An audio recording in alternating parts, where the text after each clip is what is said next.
there are two things that we might consider when we talk about the future.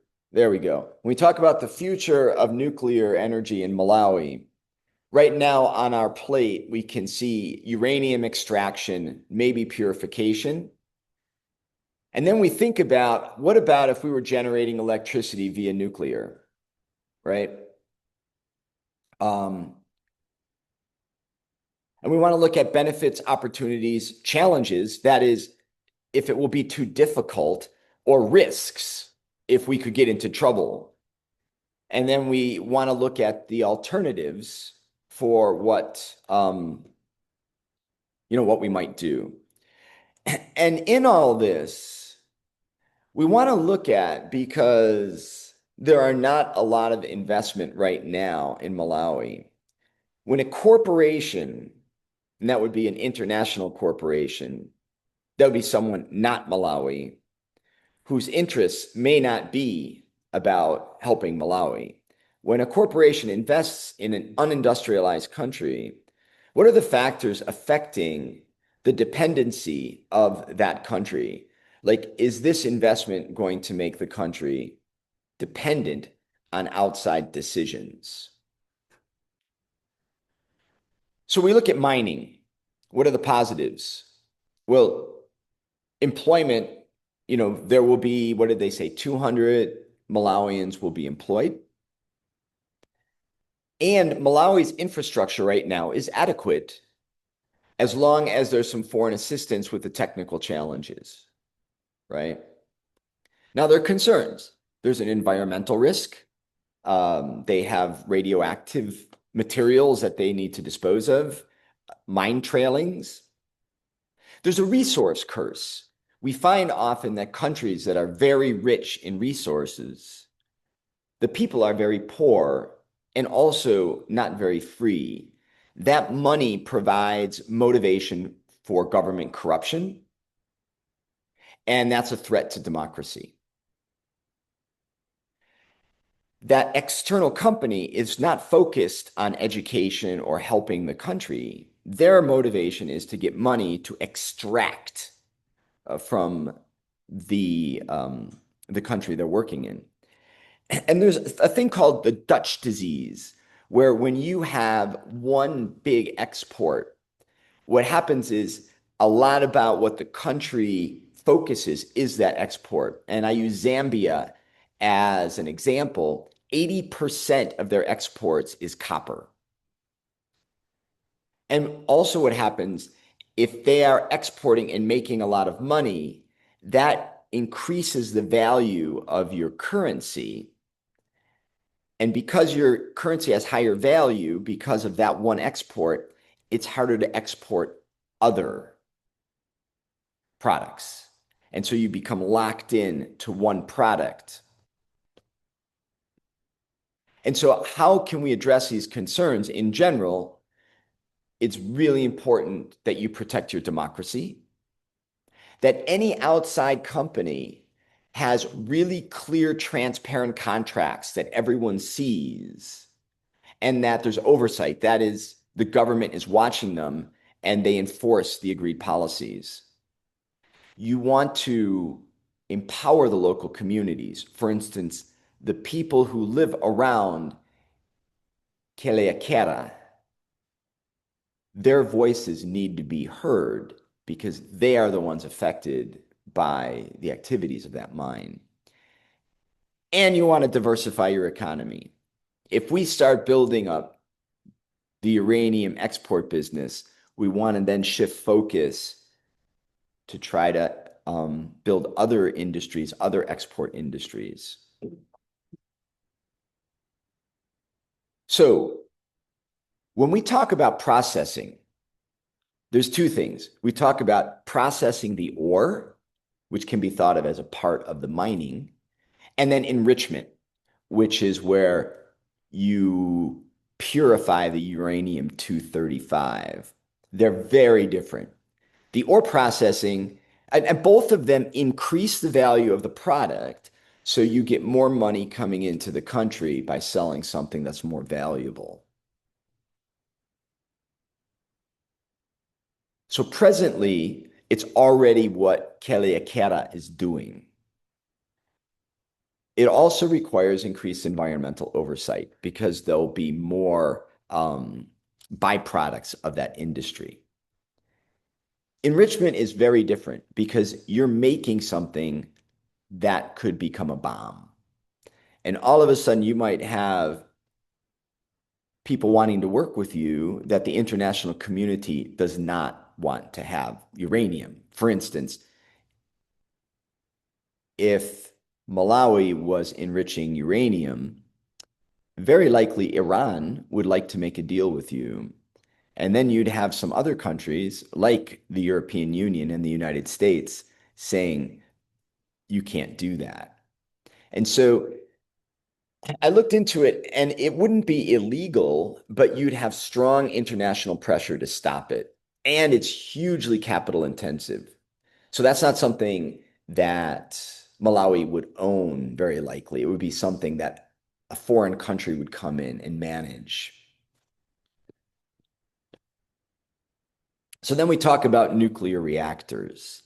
And I think it's important. I realize I did not I did not get a slide from this reading. So we had a reading. Oh, come on. Sorry about this. We had a reading about readiness, and there was a great graph there that I did not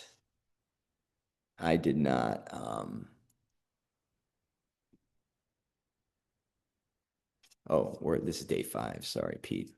Here we go. One more. Yeah. And we look at this graphic here. There we are. And according to this analysis, Malawi right here is maybe ready by 2050. So it's a long way off. We remember in the video that Ghana is already building one, and there's already a nuclear reactor, I think, running in Egypt. So, why is it that this is the case? Well, if you look into it, Malawi's electricity consumption is 1.6 billion kilowatt hours per year. That gives you the average power of less than 200 megawatts. Right? So one small modular reactor, one SMR, would have more power needed than the whole country needs. And I think it's good for, let's take one moment. And I don't know, you'll have to tell me how good you are with these calculations. But with my marker, how do we calculate that? So the one formula we all know, hopefully, is that power is equal to energy divided by time, right? A joule per second is a watt. And what they're giving you there is 1 billion kilowatt hours. A kilowatt hour is a unit of energy. And so we have 1.6 billion, that's 10 to the 6 kilowatt hours, right? And how long is that? That's over 1 year. And a year is 807.60 hours. Do you believe me? Well, don't believe me, just calculate it yourself, right? You can be sure. Okay, now let's just do some quick estimating. This is about 10,000, so that's 10 to the 4th, right? Okay, so 10 to the 4th, 10 to the 6th gives you 2, okay? And so that would be 160. Oh, kilowatt hour is kilowatts, right? So 160 kilowatts. Oh, wait, I made a big mistake, didn't I? That's what you're confused about. You're saying like, dude, a billion isn't 10 to the 6th, that's a million. A billion is 10 to the 9th. So when we cross out 4th, we get 5th, right? And so now we have 160,000 kilo is a mega. So that's 160 megawatts, right? Keep in mind, that is 0.16 gigawatts. Why do I put it in gigawatts? Well, we remember Diablo nuclear reactor. Do you remember how big that is? 2 gigawatts electricity. That's what that sub E means, electricity. So we want to be good at these calculations. And so the question is, okay, if and some small modular nuclear reactors can be made smaller than 300 megawatts, but it would be fine if we got a 300 megawatt nuclear reactor for our 200 megawatt needs because we want to grow anyway, right? But we have to ask, can you lure a company to come in with that 300 megawatt nuclear reactor with our little bit of need that we have, a consumption, and our grid that isn't really very good? Because they're not going to want to come if they can't sell a lot of electricity. So there's a chicken and the egg problem. You know that story. What came first, the chicken or the egg? Right? Because you need a chicken to lay the egg, and without an egg, you get no chickens, right? In this case, you won't have a big amount of electricity unless you have a nuclear reactor, but they won't bring a nuclear reactor unless you have a really good grid. So you won't build the grid until you have the power and the people to use it. And until you have that grid, no one's going to want to come in with a lot of power. There's something else, and that is if you had one nuclear reactor, and we'll talk about that a lot, if you had one nuclear reactor providing all your power, you would be so powerless to that company. With one switch, they could knock out your whole country. It's kind of scary to me, as opposed to being resilient. And I looked into, okay, I mentioned this in another class, is if you had a nuclear reactor here, would that be a military target? Would someone come in and try to take over it? And universally, what I looked into said, no, it won't be a military target. Because Malawi is in a pretty safe area. They get along with their neighbors, and nobody really cares about taking out your power. But you'd have huge oversight because nobody wants there to be an accident. Nobody wants fissile material to go missing. All right. And what about terrorism? Yeah, it's a possibility. Terrorists could try to grab that stuff, but that's built into the way they make these reactors. They're buried, heavily shielded, and they have passive control. So I want to go back to this discussion that we had. If you got a nuclear reactor, you're making at least a 50-year commitment to that technology, right? And I put it in contrast to solar is getting so cheap so fast that do you really want to commit for 50 years to a technology? And you need grid stability, and you are assuming global political stability, which it'd be nice if we had a global political stability for long terms. We hope we do. But do we want to be vulnerable if there's a breakdown? Okay, so I'm going to bring up another really important issue that I've looked into quite a bit is the issue of ownership. Okay, because Malawi can't afford to buy their own nuclear reactor. So it's either going to be owned by a foreign company, that's called a BOO, build, own, and operate, or a BOOT, BOOT, build, own, operate, and transfer, right? That they would transfer to Malawi. So it's either going to be built, owned by a foreign company, or purchased with foreign money. Like you're gonna, and that's going to put, that would put you into debt. Either way, you're exporting money from Malawi. If it's owned by a foreign company, the profits are going to be repatriated to that country. If you own it and buy it with borrowed money, you are paying off a debt, an international debt. There's another way it makes you dependent, and that is you require constant foreign support, which causes dependency. It needs to be maintained by professionals in the field, and you need to import the fuel because we are not going to purify uranium here. And there may be proprietary technology, meaning we can't let you know how to use this because it's a trade secret owned by our board.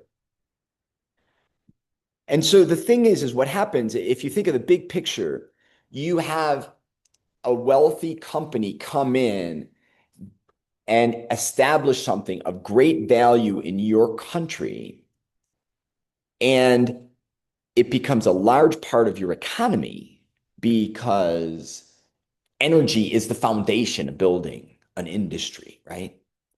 All of a sudden, the government that should be controlling the country is being controlled by the company because the government knows if that company isn't happy, they could pull out, they could take their money out, they could close down your power. And so, to what degree do you want to own Malawi or have someone else own Malawi? It's a very important question that we can talk about for the next 2 years. So I looked into this issue of ownership. What does ownership mean? And I'm not talking about how, you know, we're going to sell Malawi to Elon Musk, right? And the two metrics I came up with are debt service and net primary income. So this is the debt service is what portion of your GDP that you make in this country is being exported out of the country because you're in debt to the rest of the world. So this is you see we're getting off into politics, but you can't talk about energy if you don't talk about politics, right? It's going to bring it in. So there's a thing called the Structural Adjustment Program, the SAP, where I think in the 70s, a lot of money was given to unindustrialized countries by the World Bank or the World Monetary Fund, the IMF, the International Monetary Fund, and they didn't pay it back. So now you have these small countries being financially in debt to the rich, powerful world, and there's an interest rate. And so they have to pay off that debt. So your debt service is the percentage of your GDP. I'm sorry, the percentage of your exports, right? So we make a certain amount of money by exporting something, right? What percentage of your export revenue goes to pay off foreign debt?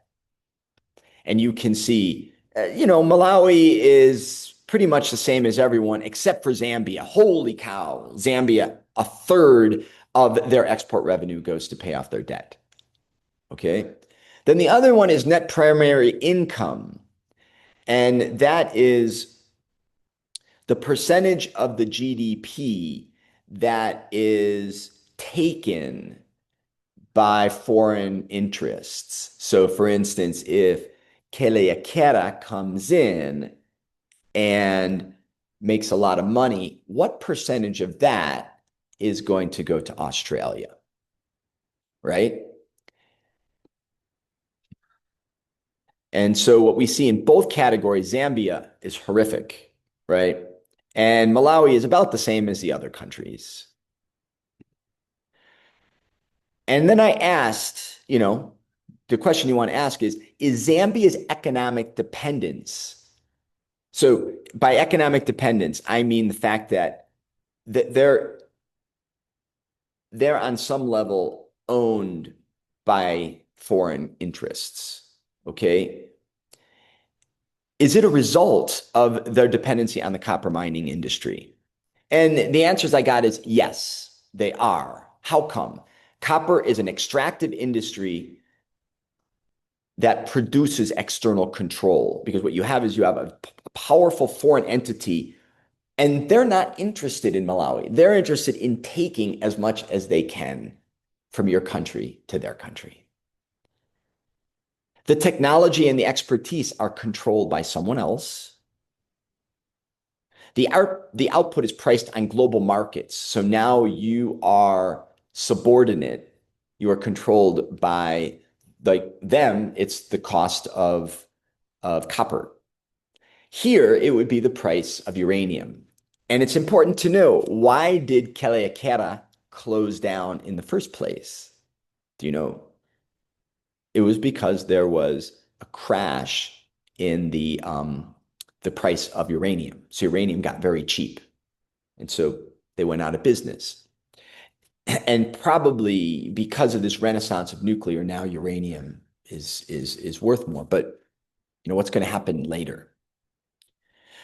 The revenues are largely in foreign currency and profits are exported, right? This creates an industry that dominates the exports. It dominates foreign exchange earnings and it does not invest in the domestic economy. So you're not going to see that company say, you know, we need more educated Zambians. So we want to put a bunch of Zambians in a graduate program about energy, right? Is Keliakera going to be the same? So Zambia fits this perfectly, this pattern of classic foreign dependency because of foreign investment.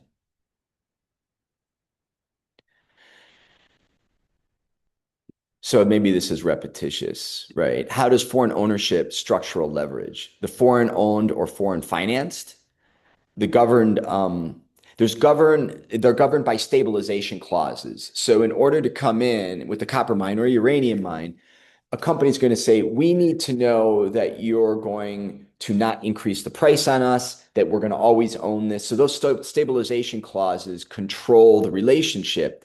And they also have the leverage of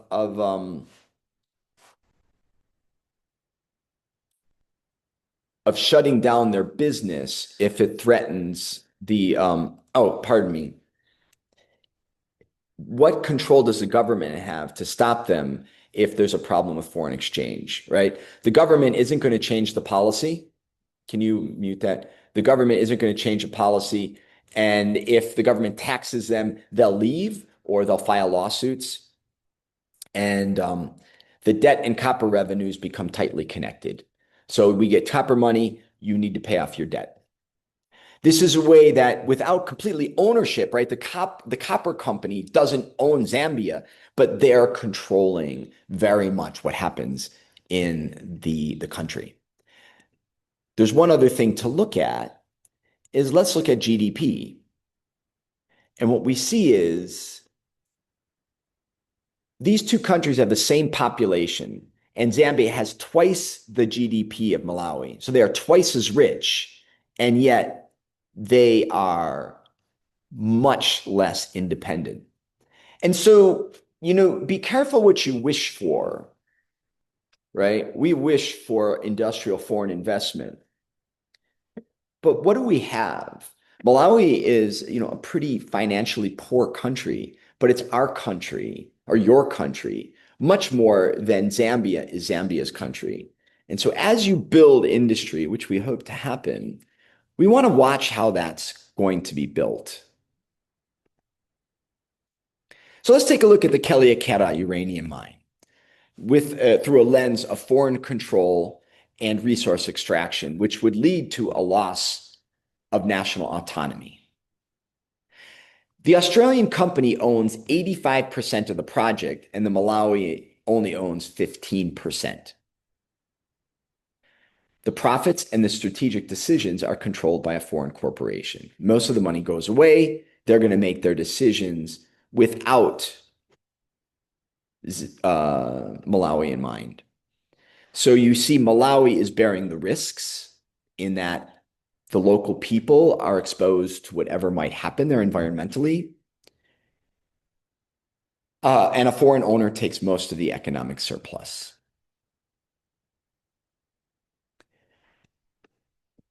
Now, the Kelia mine has a history.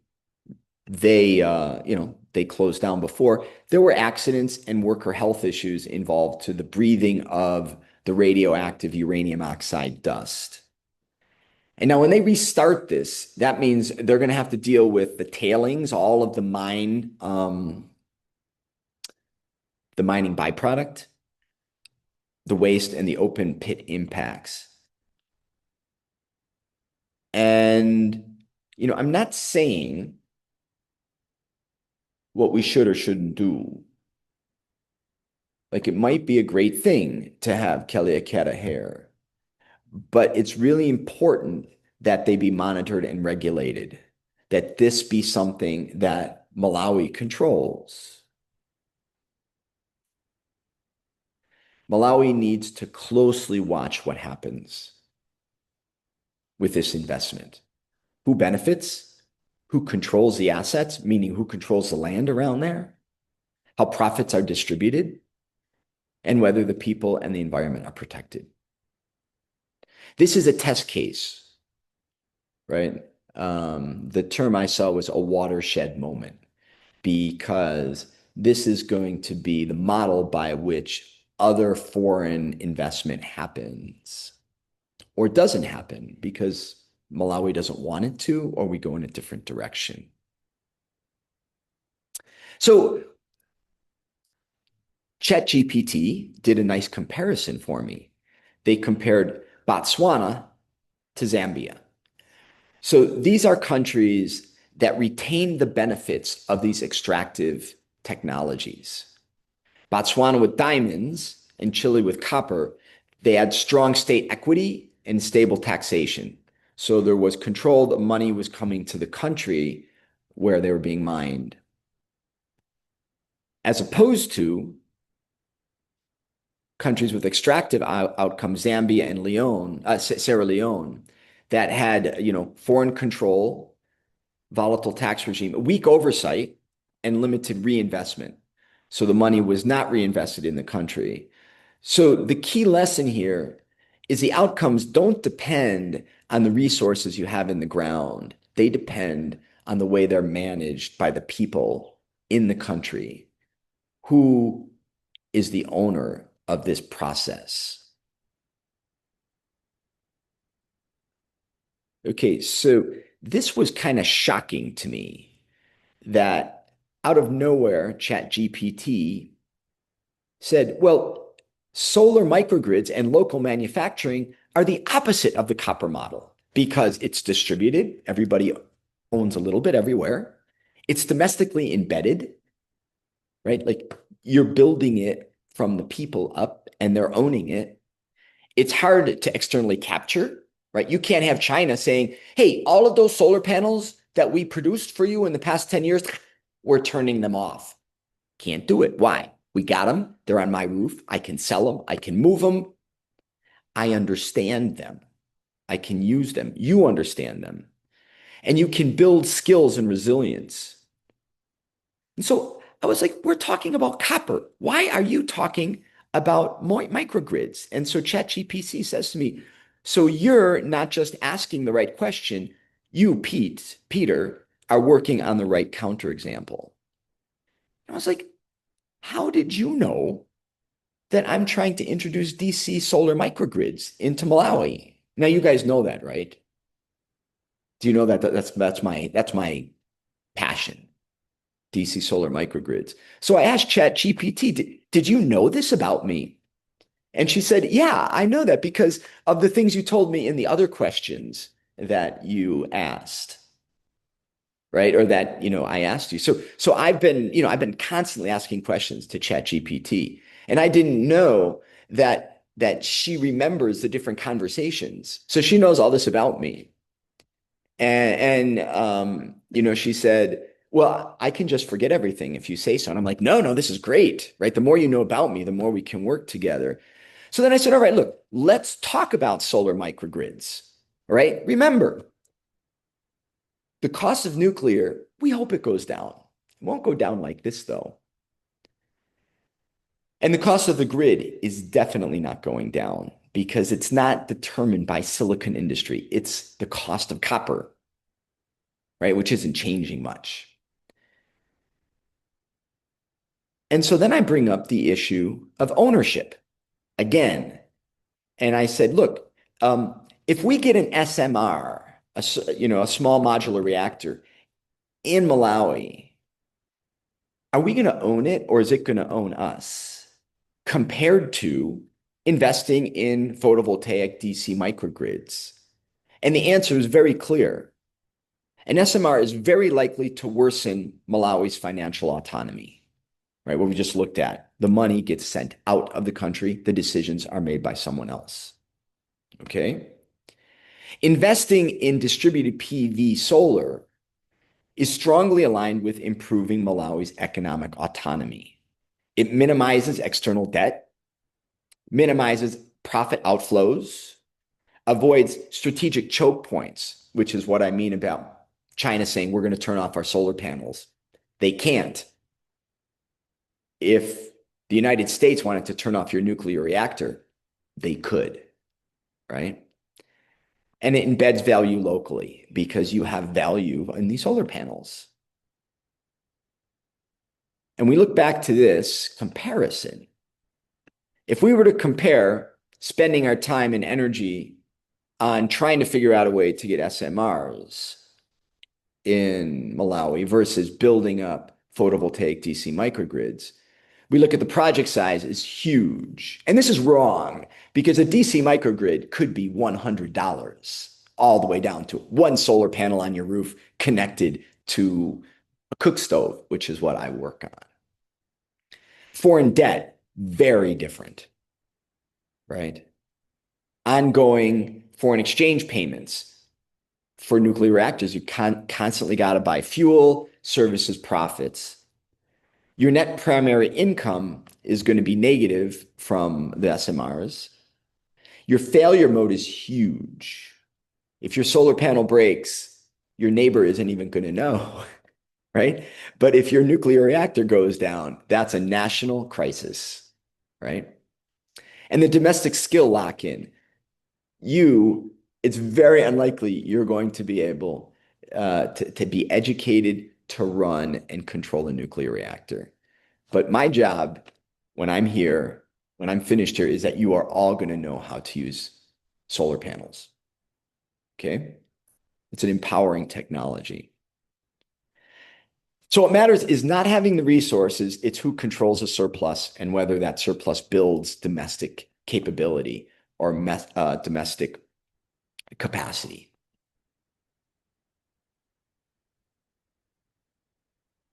Maybe this is redundant. Do we have too much? I think we don't need to look at this, right?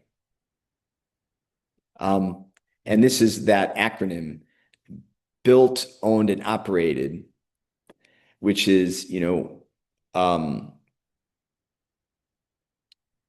a subordinating. It's a process by which the country where it's being deployed is not empowered, right? Because it's built by someone else, it's owned by someone else, and it's operated by someone else. So with an SMR, they own it, they control it, they understand it, they manage it, right? They profit from it. With distributed PV DC microgrids, you own it, you control it, you understand it, and you manage it. And when I say you, I really mean you. You, MZUNI, renewable energy graduate students. This is your future. So look, I didn't come here to tell you not to use nuclear reactors, right? When I showed up here and they asked me to teach this class, I didn't really know if nuclear reactors would be good or not for Malawi. I learned all this with you studying this. But it's pretty clear to me the way forward is pretty clear to me now since I've studied this. And so I want to know, how clear is it to you? And so if we go back here, actually, I'm going to set you off in your breakout rooms. And what just happened? I want to share one more time. Sorry. I want to share. Where is it? Come on. There it is. What was our task today? To give directions forward for nuclear Malawi, right? I wasn't planning to talk about, DC solar photovoltaics, um, but this is what came up. So, what do you think about the opportunity of uranium extraction and generating electricity via nuclear? What are the opportunities, benefits, challenges, risks, alternatives? And Pete, what happened here? And when a corporation invests in an unindustrialized country, what are the factors affecting the dependency of that country? All right. So you go off for 10 minutes. I'm going to come and talk to you. And you'll be thinking about what kind of questions is Peter going to ask us on the final exam around this? That's what we've been talking about today. So, I broke into your breakout rooms and there was an excellent, vibrant discussion. I love it. I also found out that how to turn my camera around. So sorry, I made you look at that whiteboard backwards, but hopefully you followed a little bit. The two big sentiments I saw or heard was that people are very concerned about the issue of ownership, which I think you should be, right? And and people are very interested in DC mini grids and what it means as an alternative to the main grid. And that is what I've spent the last decade of my life working on. And we have a huge project going on in Africa right now between Malawi, Tanzania, and a lot in Sierra Leone with a former student I have working in Sierra Leone right now. And he'll probably come visit us in May. So I'm very interested to talk about that with everyone, and maybe we should organize a meeting when you all come for your final exam. I'm thinking after you finish the final exam, I would be very happy to meet and give a presentation about my work and what I want to do here, and then we get to know each other. So that's where I am right now. You can unmute yourself and or raise your hand if you have something you want to say. How's that?